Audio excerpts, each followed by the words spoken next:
और हम इसको डिस्कस कर रहे हैं। सर स्लाइड चेंज कीजिए ना। प्रतिमान का परिचय देते हुए बताना चाहूँगा कि ये जो मॉडल है 5E का, ये प्राथमिक विद्यालयों के विज्ञान और स्वास्थ्य पाठ्यक्रम में शामिल किया गया था, जिसको 1987 में विकसित किया था रोजर वायली ने। इसका मकसद ये था कि जो स्टूडेंट हैं उनको ज़्यादा से ज़्यादा इंगेज किया जाए। आप देखते हो प्राचीन समय से ही जो था सीखने सिखाने पर जोर दिया जाता था, और बहुत सारे ऐसे मॉडल और ऐसा बहुत सारे मेथड्स आए जिनके जरिए हम ये बच्चों को सिखाने के लिए प्रयास किए जाने लगे। और टेक्नोलॉजी जिस तरीके से धीरे धीरे विकसित होती गई और नए नए मॉडल आने लगे, लोगों ने नए नए मेथड्स को देना शुरू किया, तो उसी में ही एक ये मॉडल आया 5E। 5E मॉडल में क्या होता है, इसमें हम कोई भी टॉपिक या कोई भी चैप्टर पार्ट एक साथ या कई पार्टों को मिलाकर क्रमबद्ध तरीके से उसको पढ़ाने का प्रयास या बच्चों को समझाने का प्रयास करते हैं। इसमें ये जो है, आपने जीन पियाजे का नाम सुना होगा, उनके रचना वाले सिद्धांत पर आधारित है। इसको ये पूछताछ पर आधारित है। पूछताछ इसलिए क्योंकि इसमें प्रश्नों का बच्चों को लिए टीचर से प्रश्न पूछने के लिए ज़्यादा स्थान दिया गया है, उनको इंगेज करने के लिए, उनकी एक्टिविटी को जो वो ज़्यादा से ज़्यादा कक्षा में इंगेज रहे, ज़्यादा से ज़्यादा एक्टिविटी में पार्टिसिपेट करें, उनका एक्टिव रहे, उनका रोल ज़्यादा रहे, वो ज़्यादा सक्रिय रहे। इस आधार पर ये मॉडल बनाने का प्रयास किया गया था। और इसमें 5 चरण होते हैं। पहला है इंगेज, दूसरा एक्सप्लोर अन्वेषण, तीसरा है व्याख्या या स्पष्टीकरण, फिर है विस्तार एक्सटेंड, नेक्स्ट लास्ट है मूल्यांकन। इन 5 चरणों में हम बच्चों को सिखाने का प्रयास करते हैं। इसमें मैं पहला चरण जो है उसको एक्सप्लेन करूंगा। पहले चरण में क्या है, सीखने का जो भी हम काम करने वाले हैं, जो कुछ भी सिखाना चाह रहे हैं, उसमें बच्चों को इंगेज करना है। इंगेज करने के लिए आप जब बच्चों को हम इंगेज करते हैं तो मानसिक रूप से वो किसी वस्तु, समस्या, स्थिति या घटना पर ध्यान केंद्रित करता है। जैसे कि आप ये देखते हैं कि आपने कोई भी टॉपिक उस दिन आप जो पढ़ाना चाह रहे हैं, कोई भी समस्या के बारे में या कोई प्रोसेस बच्चों को सिखाना चाह रहे हैं, तो उसके लिए बच्चा अपने आप को मानसिक तौर पर तैयार करता है। बिना मानसिक तौर पर तैयार किए वो उस चीज़ को अच्छे से समझ नहीं पाएगा। इसलिए बच्चा जो है मानसिक तौर पर उस स्थान पर रहे और वस्तु, समस्या, जो भी स्थिति है उसके लिए तैयार होना चाहिए, उसका ध्यान उस पर केंद्रित होना हो। इसलिए हम जो है इस तरह की जो गतिविधियां हैं उनको बच्चे के अतीत और भविष्य इनसे कनेक्ट करते हैं। जैसे कि हमने देखा है जनरली कि बच्चे की जो गतिविधियां हैं उनको पूर्व ज्ञान से जोड़ते हैं, प्रीवियस नॉलेज से उनके चीज़ों को, नए जो ज्ञान होता है उसको कनेक्ट करते हैं, तब हम उसको आगे बढ़ाते हैं। जैसे कि हम जनरली देखें तो प्रश्न उत्तर के माध्यम से बच्चों से प्रश्न करते हैं, वो उसका रिस्पॉन्स देते हैं, उसके आधार पर धीरे धीरे उससे मिलते हुए हम जो है अपने टॉपिक तक पहुंच जाते हैं। ऐसा ही हम इसमें भी करते हैं, पूर्व ज्ञान को नए ज्ञान से जोड़ने का प्रयास करते हैं। ये जो कनेक्शन है सीखने सिखाने के कार्य के लिए, वो वैचारिक भी हो सकता है, किसी अवधारणा को हम बच्चों को बताने वाले हैं, बच्चों को समझाने वाले हैं, या बच्चों, और दूसरा है किसी भी प्रक्रिया को अगर हम बताने वाले हैं। जैसे कि मान लीजिए कि आपने देखा कि मोबाइल फोन कैसे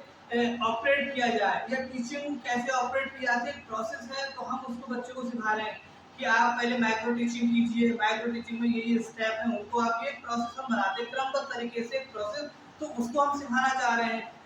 तीसरा है कि कोई भी ऐसी व्यवहारिक चीज जो फॉर्मल भी हो सकती है, इनफॉर्मल भी होती है, उसको हम बच्चों को सिखाने का प्रयास कर रहे हैं। तो इस तरीके से हम सीखने का कार्य क्या हो रहा है इस पर ध्यान देने के आधार पर हम जो है कनेक्शन बच्चे का जोड़ते हैं। साथ ही इसमें हम जो तरीके अपनाते हैं बच्चों की गतिविधियों के लिए, उनको सिखाने के लिए, उसमें हम, आप देखते हो जनरली प्रश्न पूछते हैं। अपने टॉपिक पर जाने के लिए या अपने उस टॉपिक को बच्चों को बताने के लिए हम क्या करते हैं, क्वेश्चन पूछते हैं। लेकिन हम क्वेश्चन भी पूछ सकते हैं, उसमें हम जो है समस्या को एक्सप्लेन भी कर सकते हैं यहाँ पर, और विसंगत पूर्ण घटनाएं जो है उनको दिखा भी सकते हैं। यानी कि हमने कोई पिक्चर बच्चों को दिखाई और उस पिक्चर के माध्यम से उनसे वहां से सवाल किए कि आपने इससे क्या सीखा, कितना सीखा, या उससे कोई भी अपने उसको टेलीफिल्म या कोई भी छोटी क्लिप दिखाने के बाद उसमें छिपी हुई चीजों के बारे में बच्चों को उससे पूछ लिया।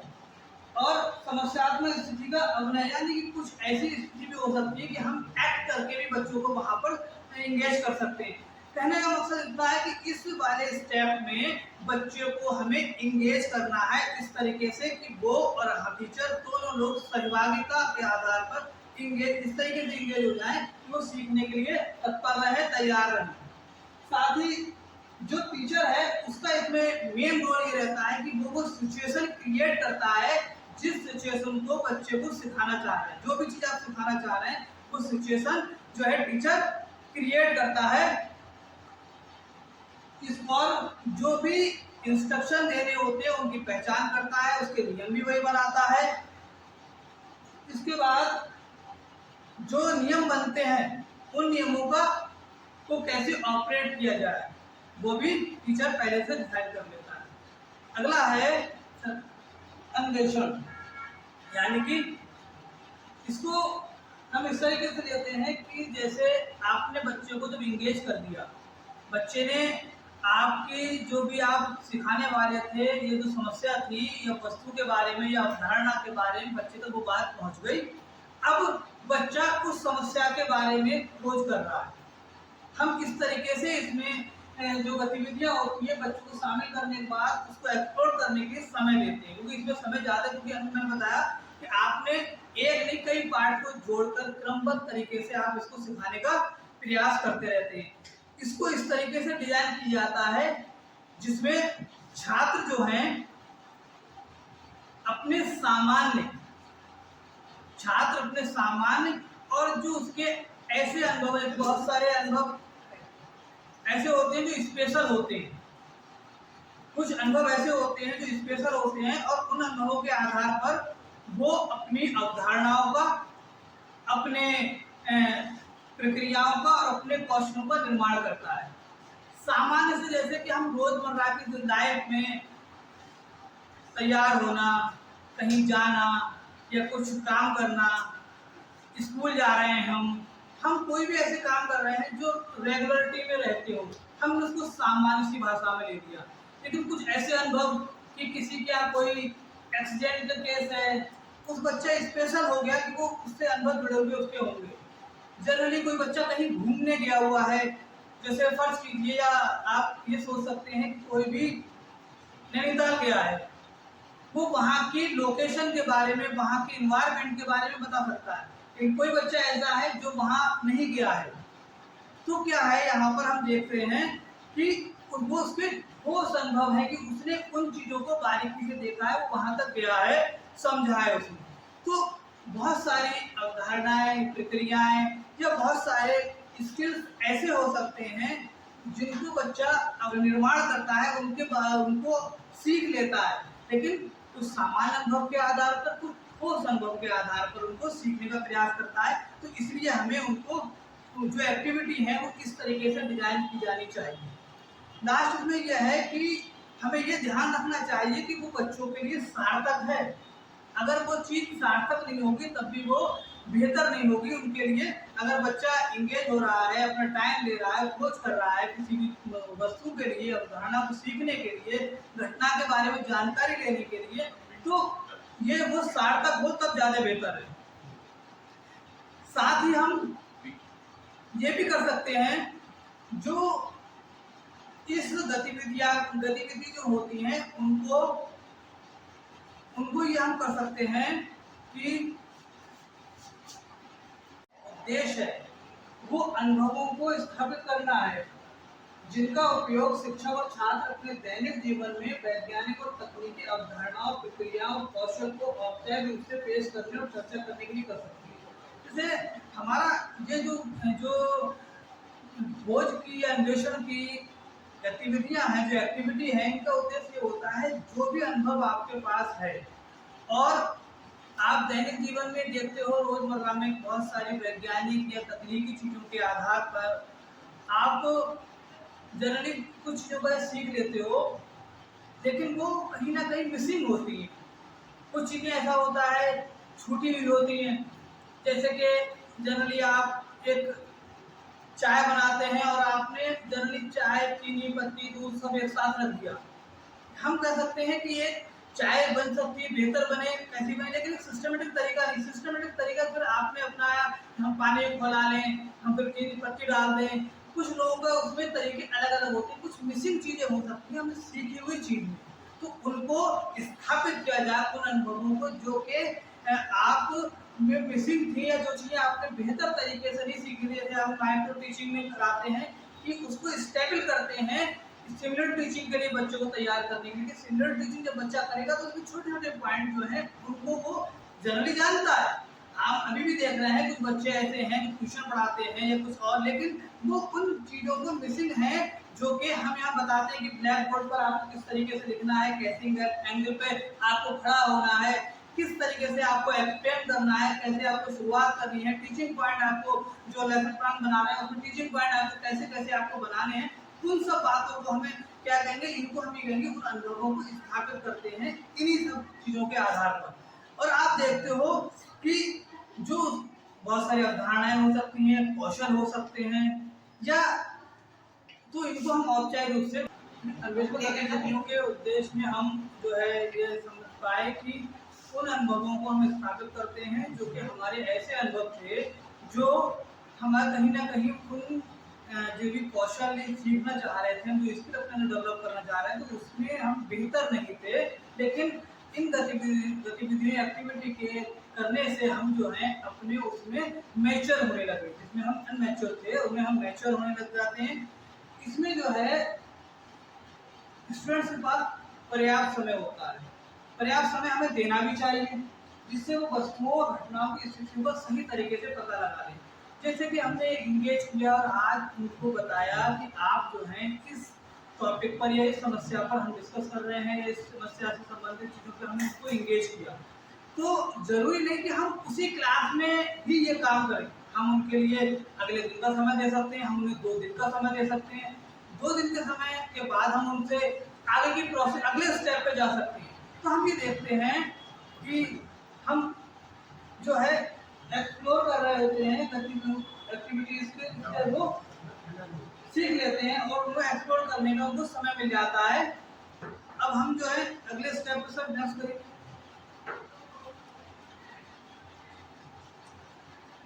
इसमें जो बच्चे शामिल होते हैं, जैसे मैं पहले बता रहा था, मानसिक तौर पर वो शामिल होते हैं, मानसिक और शारीरिक रूप से वो बच्चे उस चीज में भागीदारी में शामिल हो जाते हैं और खोजते हैं। जैसे मैं एग्जाम्पल के तौर पर आपको बता दूं कि बहुत सारी चीजें आपने ऐसी देखी होंगी। जैसे फर्ज कीजिए कि एक बच्चे को हमें भारत की नदियों के बारे में बताना है, भारत की नदियों के बारे में आपको बताना है, और उसमें आपने मुख्य नदी में गंगा नदी को ले लिया और फिर आपने बच्चों को एक पेपर दे दिया कि ये भारत का मैप है, उसमें कुछ शहरों के नाम जो है उनके स्थान के अनुसार इंगित हैं, लिखे हुए हैं, उसमें प्रिंट है। अब बच्चों को ये देखना है कि ये जो गंगा नदी है ये कहाँ से उद्गम यानी कि निकलती है और कहाँ तक जाके चली जाती है, कहाँ पे जाके उसका गिरने का स्थान है। तो अब बीच में जितने भी शहर पड़ते हैं किन किन शहरों को कनेक्ट करती है, ये एक्टिविटी है। अब बच्चा अपने अनुभव के आधार पर, कोई बच्चा बनारस गया था, उसने वहां पर गंगा नदी में स्नान किया था, कोई बच्चा ऐसा है जो हरिद्वार गया था, कोई बच्चा ऐसा है जो कानपुर गया था, सबके अलग अलग अनुभव हैं। अब हम लोग क्या इसमें बच्चों के ग्रुप भी बना सकते हैं और वो अपने अनुभवों के आधार पर एक्सप्लोर करते हैं अपने ज्ञान के लिए, अपनी नॉलेज के लिए। अब उसके बाद वो उन पॉइंट को फिल करते हैं कि गंगा यहाँ से निकली और यहाँ पर जाके ये नदी का पानी जो है वहाँ गिर जाता है। इस तरीके से हम उसको बच्चों को ये एक्टिविटी दे सकते हैं और बच्चा उस एक्टिविटी के माध्यम से उस चीज को सीखना का प्रयास करता है। उसमें जो हम सिखाना चाह रहे हैं बच्चे के लिए, उसके पैटर्न को समझता है एक्टिविटी के कि वो पैटर्न क्या है, किस तरीके से वो हमें काम को करना है। उसमें जो वेरिएबल्स हैं उनके बारे में वो जानने का प्रयास करता है कि ये क्या क्या चीजें हैं। इसके अलावा वो उनसे संबंधित जो घटनाएं होंगी, अगर हम घटनाओं के बारे में बच्चों को बताना चाह रहे हैं तो वहां से वो सवाल भी प्रश्न भी कर सकता है, सवाल उठाता है। साथ ही जो टीचर है उसकी इसमें ये भूमिका है कि वो प्रशिक्षण देता है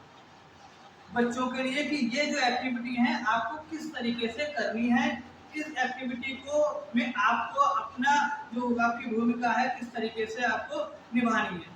इसके नेक्स्ट पॉइंट ये है कि जब ये गतिविधि शुरू होती है तो छात्र व्यक्तिगत रूप से अपने विचारों और घटनाओं के आधार पर उन वस्तुओं,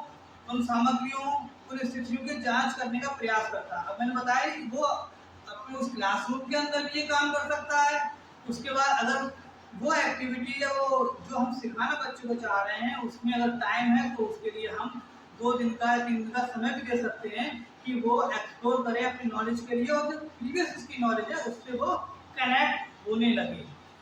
इसके बाद स्टूडेंट अगर फिर भी कुछ जो नहीं समझ पाता है तो वो आग्रह कर सकता है टीचर से कि उससे कुछ स्पष्टीकरण दिया जाए जिससे वो उन अवधारणाओं, उन प्रक्रियाओं को, उन घटनाओं को, उन कौशलों को समझ सके। इसके बाद अगला स्टेप आता है स्पष्टीकरण,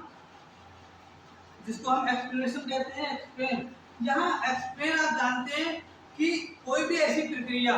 कोई भी कार्य जिस प्रक्रिया में हम देखते हैं अवधारणाएं या कौशल, प्रक्रियाओं को समझना या उनको स्पष्ट कर देना स्पष्टीकरण कहलाता है। इसमें छात्र जो होते हैं और शिक्षक अपने सीखने के अनुभवों को बहुत सरल तरीके से सामान्य शब्दों में अपने अनुभवों के आधार पर स्पष्ट करते हैं जो भी बच्चों को सिखाने जाता। जैसे कि हमने एंगेज किया था बच्चों को कि भारत की नदियों के बारे में, प्रमुख नदियों के बारे में हम बच्चों को बताना चाह रहे थे। बहुत सारी चीज़ों के बारे से उसने सीखा, खोज की कि उसका उगम स्थल जो है यहाँ से है और यहाँ तक उसको जाना है। बहुत सारे बच्चे जो अपने अनुभव के आधार पर किसी ने जहाँ जहाँ का उनका अनुभव था उनको इंडिकेट किया, बाकी शहरों को छोड़ दिया या नहीं लगा। तो एक्सप्लेनेशन का स्टेप होता है उसमें हम उन सारी चीज़ों को दूर करते हैं। इस चरण में हम क्या करते हैं, बच्चों को इंगेज करते हैं और वो अनुभवों के आधार पर जो उन्होंने उनके जो पहलू, ऐसे पहलू जिनको उन्होंने छोड़ दिया था, जो हमने पॉइंट बताए थे या जो गंगा नदी के जहाँ जहाँ जिन शहरों से होकर गुजरती है, हर बच्चे को नहीं मालूम है कि जो बच्चों को जो मालूम था वो तो उसने इंडिकेट कर दिया। किसी को कानपुर पता था, किसी को बनारस पता था, किसी को हरिद्वार पता था, उसने वो इंगित कर दिया उस पेपर पे, लेकिन वो सारे शहर इंडिकेट नहीं कर पाया जो कि तो हमने एक्सप्लेन वाले स्टेप में उनको क्लियर करते हैं कि कहाँ कहाँ पर किस तरीके से वो स्टेप में गंगा नदी गुजरती है। इसके बाद हम अगले पॉइंट पे आते हैं। इसमें शिक्षक जो है पहले बच्चों से स्पष्टीकरण लेता है को कहाँ तक उस चीज को समझे हैं, अपने खोज के आधार पर उन्होंने उस समस्या को कितना समझा है, उस अवधारणा को कितना समझा है, उस प्रोसेस को कितना समझ पाए हैं या कोई स्किल है वो कितना सीख पाए हैं, पहले स्टूडेंट्स जो हैं वो क्लियर करते हैं। उसके बाद उसको टीचर क्लियर करता है और इसको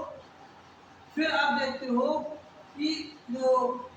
उसके एक्सप्लोर जब उसने किया था वहाँ के अनुभवों के आधार पर बहुत सामान्य भाषा में निर्देशन किए जाते हैं, व्याख्याएं इस प्रकार से प्रस्तुत की जाती है कि वो उस कार्य को साधन के तरीके से काम करें, उसको सीखने में उसको प्रयास करता रहे। साथ ही हम इसमें इस बात का ध्यान रखते हैं कि जो अवधारणाएं हैं, जो ये चरण है, इसको हम एक तरीके से की कहते हैं, कुंजी किसकी, उस अवधारणा को स्पष्ट करने की, या जो हम प्रोसेस समझाने वाले हैं उसको क्लियर करने के लिए, या जो हम कौशल सिखाने वाले हैं उसको डेवलप करने के लिए बहुत सरल तरीके से, स्पष्ट तरीके से, संक्षिप्त तरीके से हम उसको वो बच्चों को सिखाने का, इसमें समझाने का प्रयास करते हैं और ये हम अगले चरण में भी जारी रखते हैं। अब जो हमने एक्सप्लेन किया, अब उसको हमें विस्तार देने का समय आया कि जैसे हमने गंगा नदी के बारे में बताया था, तो अब हमने क्या किया, गंगा नदी के उन शहरों के बाद हमने क्या किया, उन शहरों से जुड़ी हुई जो सहायक नदियां हैं उनके बारे में डिस्कस करना शुरू कर दिया कि इस शहर में कुरुंग नदी कौन सी थी तो इससे जुड़ गई, या इस शहर में आने के बाद जैसे हम इलाहाबाद की बात करते हैं तो वहाँ और भी नदी जो है जुड़ जाती है। एक्सटेंड करते हैं हम अपनी नॉलेज के लिए, उन छात्रों को सिखाने के लिए।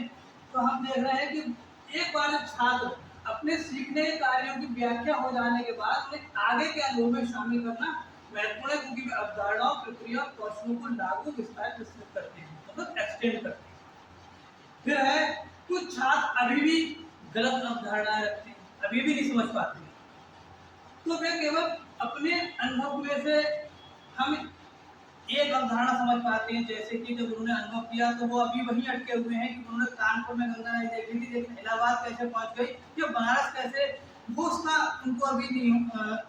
इसका समझ। तो हम इसमें उसको क्लियर करने का प्रयास करते हैं, एक्सटेंड करते हैं उसकी नॉलेज के लिए, विस्तार करते हैं कि ये इस तरीके से बच्चा पूछ ही लेता है, क्यूरियोसिटी उसके अंदर बढ़ती है कि हमने वहां तक तो देखा लेकिन उसके बाद हमें ये स्थिति का नहीं मालूम था, तो बच्चा सवाल करता है। फिर बहुत सारे और भी ऐसे विषय हो सकते हैं। मैं तो एक जनरली विषय की बात आपको बता रहा हूँ कि विषय गणित में भी आप चले जाएं, इंग्लिश में, हिंदी में, बहुत सारे टॉपिक ऐसे होंगे कि जिसमें हम फिर अपनी उस जो समस्या थी, जो हमारा टॉपिक था, या हम किसी घटना के बारे में विचार कर रहे थे, बातचीत कर रहे थे,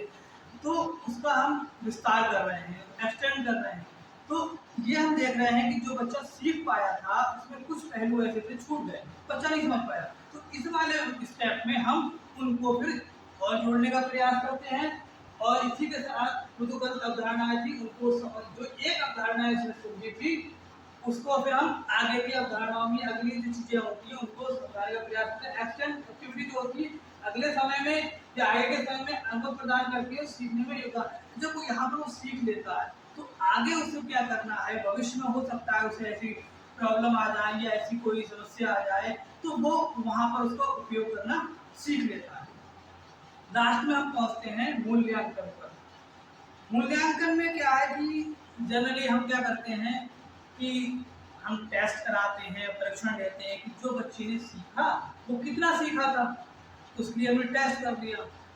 लेकिन इस स्टेप में हम अनौपचारिक तौर पर, जैसे हम आप देख रहे हैं कंटिन्यूअस इवैल्यूएशन चल रहा है कि लगातार आप बच्चे पे नजर रख रहे हो, आपने वीकली भी आप उसको टेस्ट कर रहे हो, मंथली भी आप उसका टेस्ट कर रहे हो, आप उसे जो है 3 महीने 6 महीने, फिर लास्ट में जाकर आप जो है उसका मूल्यांकन करते हैं, इवैल्यूएशन करते हैं कि वो कितना सीख पाया। अब आपने क्या किया कि कुछ लोग ऐसे होते हैं कि औपचारिक तरीके से इसको मूल्यांकन करते हैं कि लास्ट में जो बच्चा सीख गया और हम टेस्ट लेते हैं, लेकिन कुछ इसमें क्या है, हम अनौपचारिक तरीके से पूरे हर स्टेप पे बच्चे को नजर रख सकते हैं कि कौन सा बच्चा ऐसा जो इंगेज नहीं होना चाह रहा है, कौन सा बच्चा ऐसा है जो सहभागिता नहीं कर रहा है, कौन सा बच्चा ऐसा है जिसको हमने वर्क किया खोज नहीं कर रहा, उसको नहीं समझने का प्रयास कर रहा है, कौन सा बच्चा ऐसा है जो हम एक्सप्लेन कर रहे हैं वो सो रहा है, कौन सा बच्चा ऐसा है जब हम कुछ चीजों को उसको कनेक्ट करने का प्रयास कर रहे हैं, चीजों को जोड़ रहे हैं,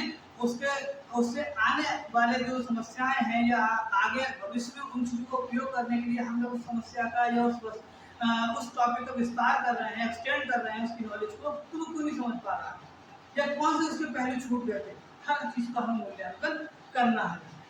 देखिए इसमें जैसे हर बिंदु का महत्वपूर्ण है, कुछ हाथ में स्पष्टीकरण के पर्याप्त प्रतिक्रिया का प्राप्त होती है। अनौपचारिक मूल्यांकन शिक्षा अनुक्रम की शुरुआत से हो जाता है, मतलब शुरुआत से ही उस पर नजर रख सकते हैं, उसका इवैल्यूएशन कर सकते हैं। शिक्षक जो एक्सटेंड स्टेप है उसके बाद औपचारिक मूल्यांकन पूरा कर सकता है, करना उसे लास्ट में ही पड़ता है, लेकिन वो नजर पहले ही स्टेप से बच्चे पे रख सकता है। एक व्यवहारिक शैक्षिक मामले के रूप में विज्ञान शिक्षकों को शैक्षिक परिणाम का आकलन करना चाहिए। जनरली ये विज्ञान जुड़ा हुआ था, इसलिए ये विज्ञान वाली बात होगी कि जनरली जो है हम व्यवहारिक तौर पर एजुकेशन के जो चीज़ें हैं, इशूज हैं या टॉपिक्स हैं, उनको विज्ञान से जोड़कर देखते हैं, व्यवहारिक तौर पर जोड़कर देखते हैं कि वो उपयोगी हैं या नहीं है। तो जनरली विज्ञान शिक्षकों के बारे में कहा गया कि वो उनका आकलन करें, शैक्षिक परिणाम की जो आउटकम आए वो क्या आए, जो हमारे ऑब्जेक्टिव थे वो पूरे हुए या नहीं हुए, जो हमें सिखाने का बच्चों को प्रयास कर रहे थे वो पूरे हुए या नहीं हुए। अगर जो हमारा उद्देश्य था बच्चों को वो टॉपिक, वो समस्या, वो वस्तु या अवधारणा या कॉन्सेप्ट को समझाने का, उनके अंदर डेवलप करने का, वो पूरा हुआ या नहीं हुआ, इसके लिए हमें जो है परीक्षण करते हैं और हमें इसके लिए प्रत्येक छात्र यानी कि इंडिविजुअल हर स्टूडेंट के बारे में जानना पड़ता है कि उसका हम परीक्षण करें कि हर बच्चा कितना सीखा। साथ ही हम ये ध्यान रखते हैं कि छात्रों के लिए उनके द्वारा अर्जित कौशल का उपयोग करने और उनकी समझ का कि हम तो ये मूल्यांकन करते ही हैं, हम तो इस बात का मूल्यांकन करते ही हैं कि बच्चा कितना सीख रहा है, लेकिन बच्चे के लिए भी फायदेमंद रहता है कि वो कितना सीख पाया, वो कितना सीख पाया। ये बच्चे के लिए भी उपयोगी होता है। अगर वो समझ पाता है कि मैं कितना सीखा, उसको ये पता लग जाता है कि मुझे ये चीजें भी सीखना बाकी है, तो वो उसी तरीके से सीखने का प्रयास करता है। तो ये आज था 5E का इंस्ट्रक्शन मॉडल। ये जो इसके स्टेप थे, ये सारे स्टेप जो हैं इंग्लिश के ई कैपिटल से ई लेटर से शुरू होते हैं, इसलिए इसको 5E मॉडल भी कहा जाता है। Thank you. सर, ये 5E